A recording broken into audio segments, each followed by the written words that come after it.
देखो आज जो हम टॉपिक पढ़ रहे हैं उस टॉपिक का जो नाम है क्या है, जो कल टॉपिक उत्परिवर्तन के बारे में पढ़ा है, इसके बाद हमारा एक टॉपिक बच रहा था कौन सा, डब्ल्यूबीसी के प्रकार। ठीक है, श्वेत रक्त कणिकाएं, श्वेत रक्त कणिकाएं, व्हाइट ब्लड कार्पल्स और सेल्स। जो श्वेत जो रक्त कणिकाएं जो होती हैं, कल हमने बताया कि जो श्वेत रक्त कणिकाएं होती हैं केंद्रक युक्त और कलरलेस होती है। केंद्रक तो होता है लेकिन कैसी होती है, ये कलरलेस यानी रंगहीन होती है, जबकि जो आरबीसी वो कैसे थी, रेड कलर की, लाल कलर, किसकी उपस्थिति के कारण, हीमोग्लोबिन पिगमेंट्स के कारण। ठीक है, यानी जो डब्ल्यूबीसी जो होती हैं वो न्यूक्लियस, उनमें न्यूक्लियस तो होता है लेकिन कलरलेस होती है। ठीक है, और हमने कल एक बात की थी कि जो डब्ल्यूबीसी है एक जो पुरुष और महिला दोनों में समान होते हैं, 6000 प्रति घन मीटर ये होती है। ठीक है, यानी मैंने कल भी बताया कि दोनों लगभग मेल और फीमेल दोनों में सेम होती है। ठीक है, अगर किसी में ज़्यादा होगी तो उसको क्या बोलते हैं, ब्लड कैंसर बोल देते हैं। ठीक है, आजकल नॉर्मल जैसे टेस्ट कराते हैं ना, तो नॉर्मल डॉक्टर तो हर कोई बन गया, उसमें देख रखा है कि डब्ल्यूबीसी इतने से इतने के बीच होनी चाहिए, प्लेटलेट्स इतने से इतने के बीच होनी चाहिए। ठीक है, तो सबसे ज़्यादा नोट करने की जो बात है ना, आप जब भी अपना जो ब्लड टेस्ट करें उसमें एक नोट करने की बात है, डब्ल्यूबीसी जरूर देखा हो। ठीक है, ठीक चल रही है या कुछ बढ़ तो नहीं गई है। ठीक है, तो ये कैसी होती है, दोनों में सेम होंगी, और इनका जो निर्माण वो बोन मैरो यानी अस्थि मज्जा में होता है। कहाँ बनती है ये, बोन मैरो यानी अस्थि मज्जा में होती है। इनका जो लाइफ साइकिल, जीवन काल होता है लगभग 4 से 5 दिन का, लगभग 4 से 5 दिन का होता है। ये दो प्रकार की थी, कणिका युक्त डब्ल्यूबीसी और कणिका रहित डब्ल्यूबीसी। इसको बोलते हैं granular WBC and agranular WBC. कणिका युक्त और दूसरी है कणिका रहित। दूसरी कौन सी है, कणिका रहित। ठीक है, दो प्रकार के, कणिका युक्त डब्ल्यूबीसी और कणिका रहित WBC, granular WBC and agranular WBC. ठीक है, कणिका युक्त जो डब्ल्यूबीसी है इसके भी कितने पार्ट हैं, 3 पार्ट है, neutrophils, eosinophils and basophils. 3 part है ना, neutrophils, eosinophils and basophils. Hindi में भी यही बोलते हैं बेसोफिल्स। कितनी होगी, 3 हो गई। ठीक है, पहले वाली को पढ़ते हैं हम, न्यूट्रोफिल्स, इओसिनो। इसकी पहले की स्ट्रक्चर से बना देता हूँ कि मैं,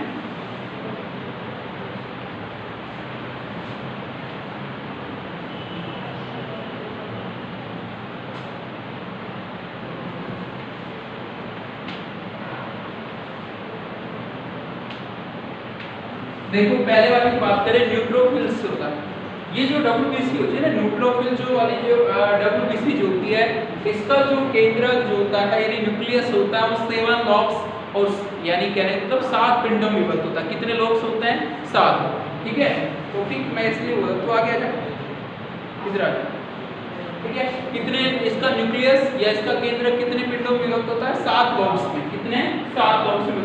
इसकी विशेषता होती है कि ये जो अम्लीय और क्षारीय दोनों अभिरंजकों से अभिरंजित होता है। ठीक है, यानी इस पे हम एसिड स्टेनर डालेंगे तो भी स्टेन हो जाएगा, और जो एल्कलाइन स्टेनर डालेंगे यानी क्षारीय अभिरंजक डालेंगे तो भी ये अभिरंजित हो जाता है। इसकी विशेषता है, कोई सा भी अभिरंजक डाल दें ये अभिरंजित हो जाता है, कोई भी स्टेनर डाल देते हैं ये स्टेन हो जाता है, कलर ले लेता है। अभिरंजक का मतलब होगा वे पदार्थ जिससे कोई कोशिका अभिरंजित या रंग ले लेती है। ठीक है, जैसे हमें देखना है कि डब्ल्यूबीसी में देखना है कि न्यूट्रोफिल्स कैसे हैं, तो अम्लीय और क्षारीय कोई भी अभिरंजक डालते हैं। अभी देखते हैं कौन कौन से होते हैं अम्लीय, मैं भी बताता हूँ। अभी तो केवल इसको यहीं तक पढ़ना है कि अम्लीय और क्षारीय दोनों अभिरंजकों से अभिरंजित हो जाते हैं, इसलिए इसको बोलते हैं न्यूट्रो। न्यूट्रो का मतलब उदासीन, यानी दोनों से अभिरंजित हो रही है, एसिड और एल्कलाइन स्टेनर से अभिरंजित हो रही है, क्षारीय और अम्लीय दोनों अभिरंजकों से क्या हो रही है, ये अभिरंजित हो रही है। इसका न्यूक्लियस 7 लॉब्स में विभक्त होता है, डिवाइडेड होता है। अब इसकी विशेषता क्या होती है कि जो बैक्टीरिया जो होते हैं या रोगाणु जो होता है उनका भक्षण का काम करता है। क्या करता है? ये रोगाणु के भक्षण का काम करता है। और ये जो WBC है, इसकी एक विशेषता होती है कोशिका से दूसरी कोशिका में गमन कर सकती है, अर्थात कोशिका झिल्ली के आर पार गमन कर सकती है। और इसके को मैंने कल क्या बताया था, क्या कोशिका पारण, क्या बोलते हैं इसको? कोशिका पारण बोलते हैं। ठीक है, इसका ये जो हम बात कर रहे थे, ये तो क्या होगा? न्यूट्रोफिल्स। अब बात करते हैं इओसिनोफिल्स, यानी इस प्रकार की जो WBC है उसका न्यूक्लियस दो लोब में, कितने लोब में डिवाइडेड होता है? दो। कितने पिंडों में? दो पिंडों में विभक्त होता है। ये जो WBC है अम्लीय अभिरंजक, अम्लीय अभिरंजक एसिड स्टेनर होता है। कौन सा? इसको बोलते हैं इओसिन। क्या बोलते हैं इसको? इओसिन। आपने यहाँ पे भी रखा है, लाल रंग की जो स्याही होती है ना, रेडिंग, वैसा दिखाई देता है। अब जब हम WBC डालते हैं तो ये जो WBC जो होती है ना, लाल कलर ले लेती है। कैसा कलर लेती है? लाल। और हमें जब ये लाल कलर लेती है तो हमें इसके जो दोनों न्यूक्लियस है, न्यूक्लियस के दो पिंड है, वो स्पष्ट दिखाई देते हैं। इसका मतलब हम समझ सकते हैं कि ये कौन सी WBC है? इओसिनोफिल्स है। इसका जो एक विशेषता होती है, ये जो WBC है इसकी संख्या रोगाणु यानी इन्फेक्शन के समय और एलर्जी के समय बढ़ जाती है। रोगाणु के संक्रमण के समय और एलर्जी के समय इसकी संख्या बढ़ जाती है। इसके कब बढ़ती है इसकी संख्या? रोगाणु के संक्रमण के समय और एलर्जी के समय इसकी संख्या बढ़ जाती है। क्यों? एक तो ये रोगाणु का भक्षण करती है, दूसरा एलर्जी के प्रति प्रतिरोधकता पाई जाती है इसमें। किसके प्रति? एलर्जी के प्रति प्रतिरोधकता पाई जाती है। ठीक है, इसलिए इसकी संख्या कब बढ़ेगी? एलर्जी और इन्फेक्शन यानी बैक्टीरिया के इन्फेक्शन के समय। ठीक है, अगली कौन सी है? बेसोफिल्स। कौन सी है? बेसोफिल्स। ये जो WBC है इसका जो न्यूक्लियस है वो 3 लोबों में डिवाइडेड होता है। कितने लोब में? 3। कितने पिंड है?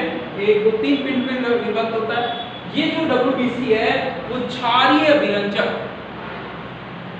मिथाइल ब्लू, कौन सा स्टेनर से स्टेन होती है? मिथाइल ब्लू से। कौन से?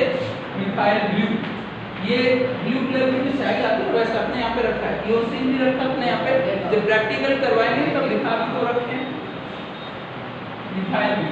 इनसे ये जब इस पे डालते हैं तो नीला कलर लेगा। कैसा कलर लेगा? ब्लू कलर लेगी। ठीक है, और उसमें कितने लोग दिखाई देंगे? 3। तो हम समझ जाएंगे कौन सी WBC है? ये बेसोफिल्स प्रकार की WBC है। इसका काम क्या होता है? ये जो बेसोफिल WBC है 2 पदार्थ फ्री करती है। कौन सा? एक को बोलते हैं heparin and second is stamen. कौन? पहला कैसा है? हिपेरिन और दूसरा स्टामिन। 2 पदार्थ फ्री करती है, हिपेरिन और दूसरा है स्टामिन। ये फ्री करती है। ठीक है, हिपेरिन और स्टामिन फ्री करती है। और आपको याद है, शायद किसी क्लास में पढ़ा होगा, हिपेरिन जो होती है वो ब्लड क्लॉट का काम करती है, रक्त का थक्का बनाती है। ठीक है, यानी it is helpful in blood clot, यानी किसमें सहायक होती है? ये रक्त का थक्का बनाने में।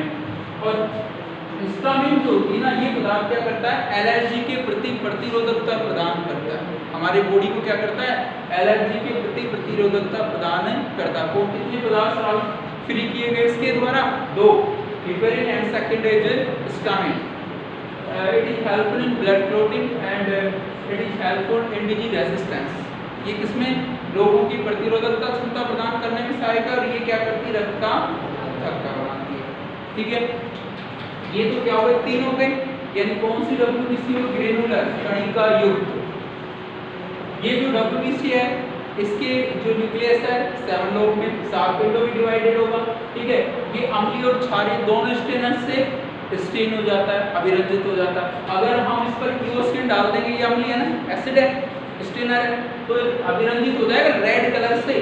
लेकिन लोग कितने दिखाई देंगे? 7। ये भी रेड कलर से स्टेन हो जाता है अभिरंजित, लेकिन लोग कितने दिखाई देंगे? 2। तो दोनों में अंतर स्पष्ट हो गया ना। इसमें 7, इससे हम पहचान देंगे ये न्यूट्रोफिल्स है और ये क्या है? इओसिनोफिल्स है। समझ रहे हैं ना? अब ये जो काम क्या करते हैं? रोगाणु का भक्षण का काम करता है। ठीक है, इओसिनोफिल्स को इस WBC में क्या होता है? कितने लोब्स होंगे? 2। कौन से स्टेनर से स्टेन होगा? विरंजित होगा? अम्लीय। कौन? क्या नाम है? इओसिनोफिल। रेड कलर का होता है, साइज रेड के जैसा। 2। ये काम क्या करेगा? रोगाणु संक्रमण के समय और एलर्जी के समय इनकी संख्या बढ़ जाती है, यानी ये रोग प्रतिरोध रोगाणु का भक्षण करने का काम करता है और एलर्जी के प्रति प्रतिरोधकता प्रदान करता है। ठीक है, बेसोफिल्स तीसरे प्रकार का। इस WBC का जो न्यूक्लियस है वो कितने लोग इसमें 3 लोग। क्षारीय अभिनंदक कौन सा? मिथाइल ब्लू सिस्टेन हो जाएगा और कलर लेता है ब्लू, नीला कलर लेगा। ठीक है, और ये दो पदार्थ हिपेरिन एंड हिस्टामिन। हिपेरिन रक्त का थक्का बनाएगा और हिस्टामिन क्या करता है? एलर्जी के प्रति प्रतिरोधकता प्रदान करता है। ठीक है, सेकंड WBC एग्रेनुलर कणिका रहित WBC। कणिका रहित इसमें इसलिए नाम दिया गया है कि इनके जो कोशिका द्रव होता है उसमें कणिका जैसी संरचना पाई जाती है। इस WBC इन तीनों में होती है कणिका जैसी।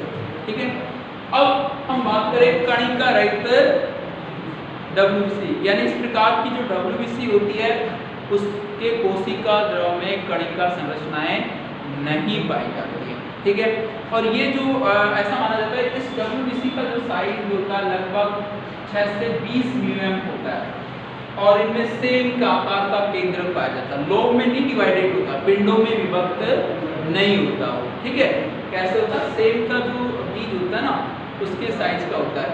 ठीक है, ग्रेनुलर या एग्रेनुलर मतलब इसमें कणिक, देखो इन WBC में कणिका संरचनाएं नहीं पाई जाती। केंद्र कैसे रहेगा? सेब के बीज का जैसा। साइज लगभग 6 से 20 में होगा। ये होता है दो प्रकार का, मोनोसाइट्स और दूसरे क्या होता है? लिम्फोसाइट्स। तो होते हैं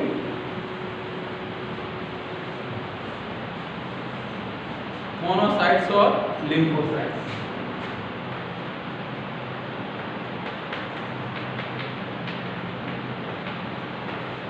और दूसरा है लिम्फोसाइट्स।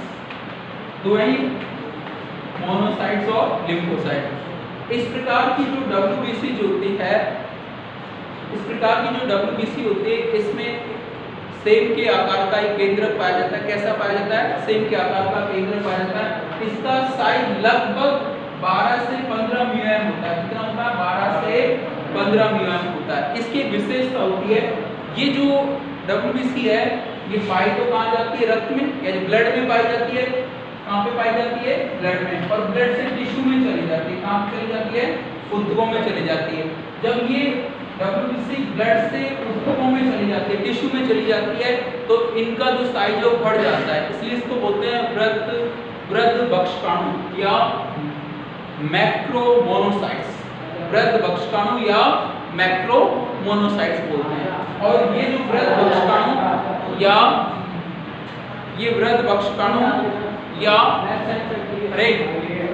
ठीक है, वृद्ध बक्षकाणु या मोनोसाइट ये काम क्या करता है? क्या काम करेगा? ये रोगाणु के भक्षण का काम करता है। पहले ब्लड से कहाँ चले जाएगा? टिश्यू में। वहाँ पे क्या करेगा? आकार बढ़ा लेगा, नाम बदल जाएगा वृद्ध बक्षकाणु, और ये क्या करता है? वहाँ पे रोगाणु का भक्षण। ऐसा माना जाता है कि जो मोनोसाइट्स होते हैं ना इनका जो लाइफ साइकिल है 24 आवर्स का होता है। कितने? 24 घंटे का होता है, यानी 24 घंटे में बनते रहते हैं और नष्ट होते रहते हैं। ठीक है, ये तो कौन सा था? मोनोसाइट्स। लिम्फोसाइट्स होते हैं, लिम्फोसाइट्स कहते हैं इस प्रकार की जो WBC में भी सेब के आकार का केंद्र पाया जाता है, लेकिन वो जो केंद्र है वो छल्लेदार संरचना से घिरा होता है। ठीक है, यानी इनके WBC में सेब के आकार का केंद्र रहेगा, लेकिन वो कैसे संरचना से घिरा रहेगा? छल्लेदार संरचना से घिरा हुआ होता है। ये जो WBC है ये दो प्रकार के है। छोटी लसीकाणु हिंदी में बोलते हैं लसीकाणु, छोटी लसीकाणु और बड़ी, यानी small lymphocyte and big lymphocyte. छोटी जो लसीकाणु होती है, छोटी व बड़ी लसीकाणु। अभी जो छोटी जो लसीकाणु स्मॉल जो लिम्फोसाइट होती है ये बोन मैरो में बनती है, अस्थि मज्जा में बनती है। कहाँ पे बनती है? ये अस्थि मज्जा में बनती है। और इसका परिपक्वन थाइमस ग्लैंड में होता है, यानी ये डेवलप कहाँ पे होती है? थाइमस ग्रंथि में। ठीक है, ये जो बिग लिम्फोसाइट्स वो बनेगी बोन मैरो में अस्थि मज्जा में, लेकिन इसका मैच्योरेशन यानी परिपक्वन भी बोन मैरो यानी अस्थि मज्जा में होगा। ठीक है, छोटी लसीकाणु कहाँ बनेगी? अस्थि मज्जा में। ये बड़ी भी अस्थि मज्जा में बनेगी, लेकिन छोटी बनेगी इसमें अस्थि मज्जा में, उनका परिपक्वन कहाँ पे होगा? थाइमस ग्रंथि में। इसमें बनती भी अस्थि मज्जा में और परिपक्वन भी कहाँ पे होता है? अस्थि मज्जा में होता है। ठीक है, ये छोटी जो लसीकाणु होती है ना, ये बनाती है बी कोशिका। क्या बनाती है? बी। और बड़ी जो लसीकाणु है टी कोशिका बनाती है। कौन सी सेल? ये बी सेल बनाती है। बी और टी सेल मिलकर बनाती हैं प्रतिपिंड। क्या बना देती हैं? प्रतिपिंड। एंटीलोब स्ट्रक्चर बनाते हैं। कौन सी? प्रतिपिंड बनाती हैं। और ये प्रतिपिंड जो होता है वो शरीर को रोग प्रतिरोधक क्षमता प्रदान करता है। इनका जो लाइफ साइकिल होता है लिम्फोसाइट्स का 2 दिन से 100 दिन के बीच में होता है। 2 दिन भी हो सकता है और 100 दिन भी हो सकता है। ठीक है, एक बार रिपीट करता हूँ। लिम्फोसाइट होते हैं, इनमें भी सेल के आकार का केंद्र पाया जाता है, लेकिन क्या होता है वो किससे? छल्लेदार संरचना से घिरा। ये क्या है? 2 प्रकार की lymphocyte, small lymphocyte and big lymphocyte. छोटी लसीकाणु और बड़ी लसीकाणु दोनों बोन मैरो यानी अस्थि मज्जा में बनेगी, लेकिन छोटी की अस्थि में बनेगी तो अस्थि मज्जा में और मैच्योर कहाँ पे होगी? थाइमस ग्लैंड में। ये बनती भी बोन मैरो में और मैच्योर भी कहाँ पे होती है? बोन मैरो, यानी बनेगी भी अस्थि मज्जा में और परिपक्व भी कहाँ होगी? अस्थि मज्जा।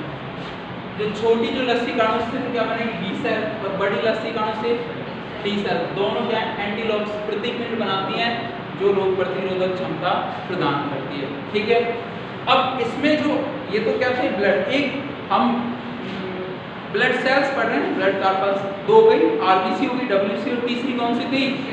प्लेटलेट्स थी। ठीक है,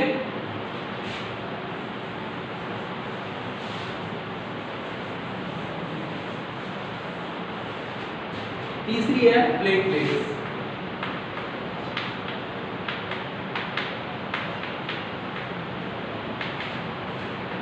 तीसरी है प्लेटलेट्स। देखिए जो प्लेटलेट्स होते हैं छोटे आकार की कोशिकाएं होती हैं, इनका साइज होता है 2-4 म्यूएम, 2 से 4 म्यूएम होता है। कितना साइज होता है इन सेल्स का? 2 से 4 म्यूएम होता है। इनकी संख्या एक स्वस्थ जो व्यक्ति उसमें 1.5 लाख से 3.5 लाख प्रति घन मिमी आरबीसी प्लेटलेट्स पाई जाती है।